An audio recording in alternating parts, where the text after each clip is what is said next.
자, 민주당이 또 이렇게 압박 수위를 좀 높이면서 헌재가 선고기일을 발표하는 또 그런 우연도 있었습니다. 이 시간을 보시면 오늘 오전 9시 반쯤입니다. 그렇죠. 그 선고기일 발표 직전에 한덕수에게 마지막 경고한다. 마은혁 임명하라라고 발표를 했는데 이 발표가 난 지 1시간 남짓 뒤에 선고기일이 발표되는 또 그런 또 그래서 결과적으로 만약에 이제 오늘 헌재가 선고기일을 지정하지 않았다면 지금 보면 한덕수도 마은혁을 임명하지 않았을 것 같고요. 네. 그러면 당연히 민주당은 한덕수 그 탄핵 소추안을 발의를 했을 것 같아요. 그렇죠. 오늘 마지노선이었죠. 네, 그러고 또 반대쪽 국민의힘에서는 이제 한덕수하고 함께 18일 퇴임하는 이제 2명의 헌법재판관 후임자를 이제 국힘당 입맛에 맞는 헌법재판관들을 이제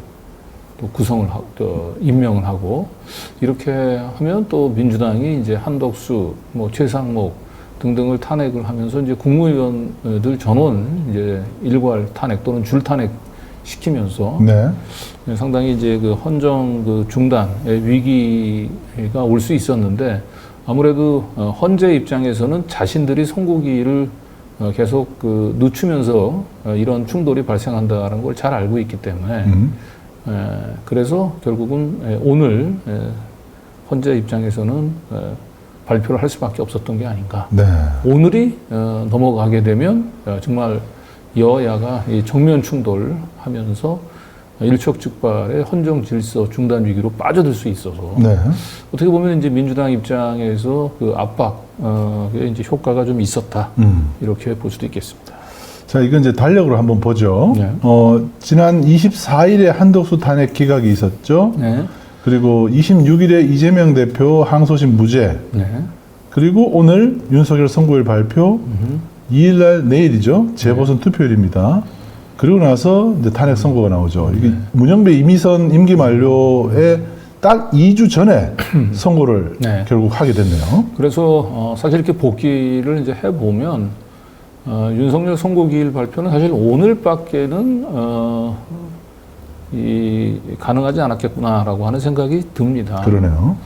일단 한덕수 사실 이제 탄핵 기각 지금도 이제 돌아놓고 보면 한덕수 탄핵을 이제 기각할 때부터 저 4일 날 윤석열 탄핵을 선고하기로 사실은 좀 내정이 돼 있었던 게 아닌가 이제 그런 생각도 들고요. 네. 그리고 어쨌든 이재명 대표에 대한 항소심 선고 이후로 윤석열 탄핵 선고를 이제 미루려고 했었던 일부 보수 재판관들의 이제 그 침대 축구 전략이 먹혔던 것 같아요. 네.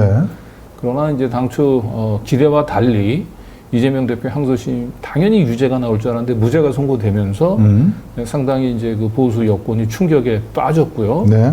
그래서 사실은 26일 이후에 27, 28일 날 선고는 도저히 할 수가 없었을 거예요. 그렇겠죠. 너무 붙어 있습니다. 너무 붙어 네. 있고 아무래도 마치 이재명 대표의 항소심을 기다렸다가 발표하는 모양새가 되니까 어쨌든 27, 28일 또 저때 윤석열을 만약에 탄핵하는 이 선고를 하게 되면은 이제 보수 여권 입장에서는 이제 2연타가 되는 거죠. 네. 그래서 상당히 보수 여권의 이제 반발이 극심해질 수 있어서 아마 한 주 정도 그 냉각기, 쿨링 피리어드를 좀 가졌던 것 같아요. 네. 그리고 뭐 4월 2일이 또 재보선 투표일이니까. 예, 그리고 넘어가서 끝나고만 한 거 아닌가. 예, 금요일 날 이제 그 윤석열 탄핵 선고를 한다라고 봤을 때 날짜를 이제 다시 한번 좀 달력을 보여주시면은 4월 1일밖에는 안 돼요. 4월 2일 날은 이제 재보선 투표일이기 때문에 네. 예, 전날 내일 저 발표를 하게 되면 헌재가 이상하게 뭔가 그 선거에 영향을 미치려고 하는 것 좀 비춰질 수가 있어서 그렇죠. 이 일은 피해야 되고요. 네. 그렇다고 3일 날 이제 선고기를 지정하게 되면 하루 앞두고 선고 하루 앞두고 사실은 이제 선고기일을 지정 발표하는 건 여러 가지 좀 혼란이 예상이 되죠.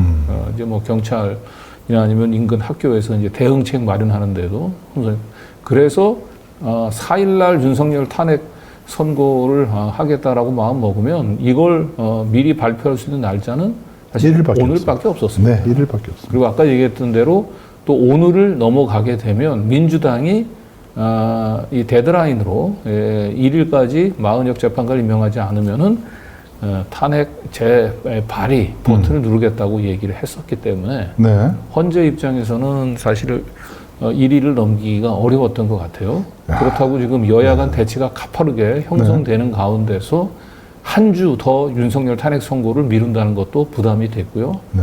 그래서 두루두루 보면은 사실 오늘 윤석열 선고일을 발표할 수밖에 없었겠구나.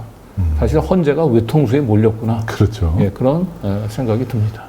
사실 한덕수가 만약에 실제로 또 탄핵이 되면, 재탄핵이 되면, 헌재 입장에서는 또 일거리가 또 하나 더 늘은 거예요. 일거리 늘은 정도가 아니고 네. 한덕수를 다시 살려주기가 어려워요. 그렇죠. 왜냐하면 네. 이제 지금 한덕수에 대해서는 일단 200석이 아니고 이제 151석, 의결 151석이라고 판단을 했고 또 지난번에 한덕수를 이제 살려줬던 것은 위헌이긴 하지만은 사실 좀 그 당시에는 검토할 시간이 좀 필요했다라고 하는 걸로 네. 이제 한덕수를 살려줬던 건데 지금 이 순간까지도 한덕수가 3개월 넘도록 이 헌법재판관을 임명하지 마은혁 재판관을 임명하지 않은 것에 대해서는 헌법재판관이 봐주기가 어렵죠. 아, 그러네요. 한덕수 탄핵할 수밖에 없는 네. 또 역시 외통수에 몰렸군요. 그렇군요. 네. 그렇기 헌재 때문에 입장에서는 헌재 입장에서는 네. 한덕수가 다시 이제 탄핵 소추가 돼서 올라오게 되면 그걸 다시 기각하는 순간 자신의 결정을 계속해서 3개월 정도 무시했던 사람들 그냥 또 탄핵을 하자니 본인도 부담스럽고 한번 기각시켰던 사람을 탄핵을 안 하자니 자신의 결정 자체를 우습게 하는 국무위원들을 이제 또 묵인 또 방조를 또 해야 되는 그런 상황. 그래서 아예 이제 그런 상황이 이제 오기 전에 이런 교착 상태에 빠지지 않도록 선고기일을 지정할 수 있는 것은 오늘이 결국은 골든 타임이었던 것 같아요. 아, 진짜 그러고 보니까 오늘 만약에 선고기일 지정 안 했으면 한덕수가 아마 이번 주에 3일이나 4일쯤에 한덕수가 탄핵이 되고 다음 주에 윤석열도 탄핵을 해야 되는 그렇죠. 한덕수, 윤석열이 동시에 탄핵되는 일이 벌어질 수도 있군요. 그렇죠. 예. 네. 아, 참. 그래서 결국 다음 주로 갈 수는 없는 상황이었군요. 네. 아무튼 민주당이 한덕수 재탄핵에 대한 압박을 한 것도 지금 지나고 나서 보니까 굉장히 유효한 또 전략이었던 것 같습니다. 그렇죠. 더 이상 이제 헌법재판소에서 선고기일을 늦추기 어려울 쪽으로 상당히 외통수로 좀 모는 효과는 있었던 것 같습니다. 네.